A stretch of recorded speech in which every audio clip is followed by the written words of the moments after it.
अभिवादन स्वीकार कीजिए दीपक वाजपेयी का। आप देखना शुरू कर चुके हैं बुंदेलखंड टाइम्स। बुंदेलखंड के महोबा जिले में एआरटीओ या उनके अधीनस्थ आम लोगों के काम के लिए दिन में भी ऑफिस में न बैठे, लेकिन सीज की गई बसों को छोड़ने के लिए रात के अंधेरे में कार्यालय में जमकर मेहनत करते हैं और पूछने पर बड़ी ही बेशर्मी के साथ परिवहन आयुक्त व डीएम के आदेश का हवाला दे रहे हैं। अब सवाल ये है कि लखनऊ हादसे के बाद सरकार के निर्देश पर अभियान चलाकर सीज की गई स्लीपर बसें रात के अंधेरे में छोड़ने का आदेश क्या परिवहन आयुक्त या जिलाधिकारी दे सकते हैं?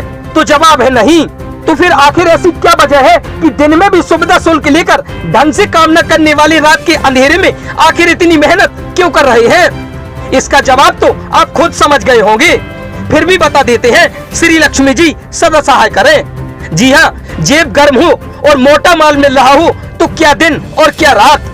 सूत्रों की माने तो एंट्री कराकर ओवरलोड ट्रक और डग्गा मार वाहन जिले भर में धड़ल्ले से दौड़ रहे हैं और साहब बेचारे गरीब ई रिक्शों पर कार्रवाई कर सुर्खियां बटोर रहे हैं। विश्वसनीय सूत्रों से मिली जानकारी के अनुसार साहब ने कार्यालय में हर तरह के भ्रष्टाचार के रेट तय कर दिए हैं।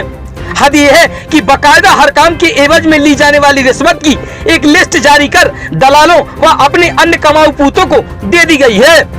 इस जनपद का ये दुर्भाग्य है कि यहाँ भ्रष्टाचार के खिलाफ कोई आवाज उठाने वाला है ही नहीं। जनप्रतिनिधियों व नेताओं को इसकी फुर्सत नहीं है और जनता बेचारी खुद बेबस होकर रिश्वत देने व हाथ पैर जोड़कर अपना काम निकालने की कला में माहिर हो गई है।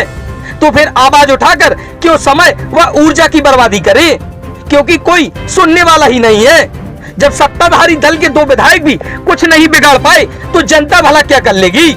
सूत्रों की माने तो विरोध करने वालों को एआरटीओ साहब अब यही धौंस देते हैं कि बीजेपी के 2 विधायक मिलकर भी मेरा कुछ नहीं बिगाड़ पाए तो अब क्या फर्क पड़ेगा।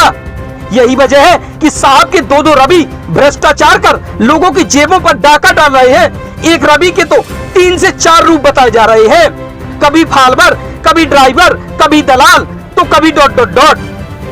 आगे कहना संसदीय भाषा की मर्यादा के खिलाफ है। अब कुछ अगले भाग के लिए भी बचा रहने दीजिए, फिर खोलेंगे भ्रष्टाचार की नई परतें। ये भैया डीएम साहब के आदेश पे जो परिवहन आयुक्त महोदय से आदेश मिला है जी, स्लीपर बसों के चालान किए जाने के संबंध जी, उस कारण। तो गाड़ियाँ तो सीज हो गई हैं वो? हाँ, गाड़ियाँ बंद है, उनकी गाड़ी बंद है। तो सीज हो गई तो अब क्या छोड़ने की कार्रवाई की जा रही है जी? मतलब शाम को बंद की 5 बजे आप छोड़ रहे?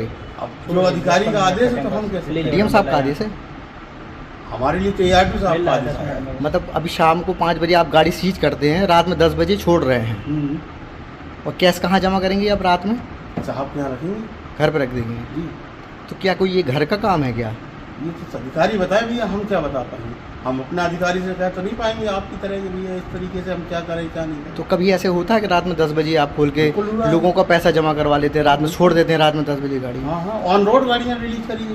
नहीं, ऑन रोड तो ठीक है, अभी रात में 10 बजे आपने अलग से ऑफिस खोला है केवल गाड़ियाँ छोड़ने के लिए। देखिए, उसके लिए साहब ने चाबी भिजवाई है, हमसे कहा है, इनसे कहा है कि हाँ पहुँचिए, हम भिजवा रहे हैं। आपके नाम क्या है बाबू जी? अजय बाबू। किस पोस्ट पे आप हैं? वरिष्ठ साहब।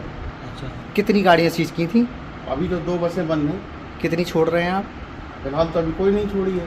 नहीं, अभी पैसा तो आपने ले लिया, सामने कैश रखा हुआ है ना? कैश रखा है, तो कैश केवल इस वजह से रखा है कि उनका टैक्स का कैलकुलेशन कर रहे हैं। नहीं, कितना बन पैसा तो रिसीव कर चुके ना आप तो? अब नहीं, अभी रसीद नहीं। तो ये सामने मान लो ये पैसा रखा हुआ है, ये सामने आपने रखा तो गिन के रखा होगा ना आपने? तो अभी हमने गिना भी नहीं, तो ऐसी रख दिया, हमने रख दिया है। तो ये तो गिनती करी होगी आपने, ये तो अभी अब हमें ये तो पता चले कि रसीद कितनी कटती है।